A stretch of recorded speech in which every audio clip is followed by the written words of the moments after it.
নমস্কার।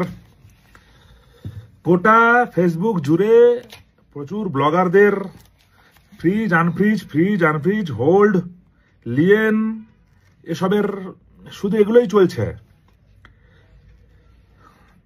এটুকুই বলে দিই, এবং এত সব চলছে বলেই ছেলেপেলেরা এত ভয় ভীতি নিয়ে একদম সুসাইড করার মতো অবস্থা।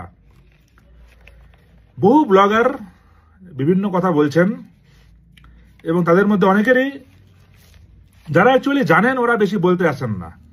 এবার ওই লোকগুলো যেহেতু ভুল বোঝাচ্ছে সবাইকে, ব্লগাররা, সেই জন্যই আমার ভিডিও পোস্ট। নাহলে আপনারা খেয়াল করবেন ওইরকম ভিডিও ফেসবুক বাজারে আসার আগে আমি সাইবার নিয়ে কিন্তু কোনো আলোচনা কিন্তু করিনি।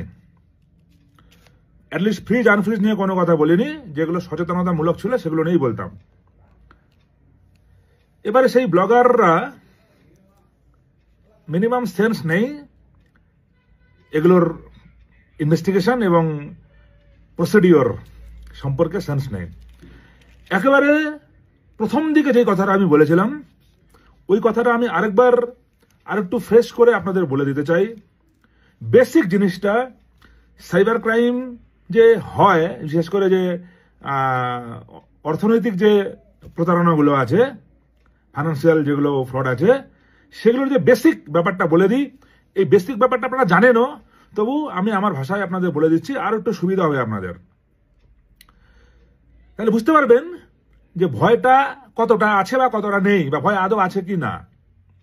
এক্সাম্পল দিই আপনাকে।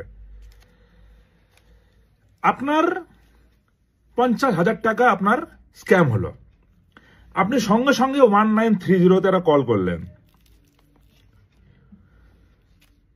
কল করার পর একটা অ্যাকনোলেজমেন্ট নাম্বার জেনারেট হলো, আপনার কমপ্লেনটা লজ হলো। ক্লিয়ার? আপনার যখন কমপ্লেনটা লজ হলো, এই লজের পর কমপ্লেন লজ হয়ে যাওয়ার সঙ্গে সঙ্গে এনসিআরপি যে আছে, এনসিআরপি আপনার টাকাটার পিছনে ছুটছে। ছুটতে ছুটতে 50,000-এর মধ্যে ধরে নিন 30,000 টাকা হোল্ড করা গেল বা পাওয়া গেল। এই 30,000 টাকা হয়তো 30টা অ্যাকাউন্টে গিয়ে আছে। এই 30,000 টাকা এই 30টা অ্যাকাউন্টে গিয়ে 30টা অ্যাকাউন্টকে হোল্ড ফ্রিজ করেছে 30 জন ব্যক্তির, তাই না? এটা প্রসিডিওর তো। এবারে ওই 30 জন ব্যক্তি, ABCDEFG থেকে শুরু করে এই 30 জন ব্যক্তি, ওনাদের অ্যাকাউন্টগুলো কিন্তু ফ্রিজ বা হোল্ড বা লেনমার্ক হয়ে আছে। এবারে ওই 30 জন ব্যক্তি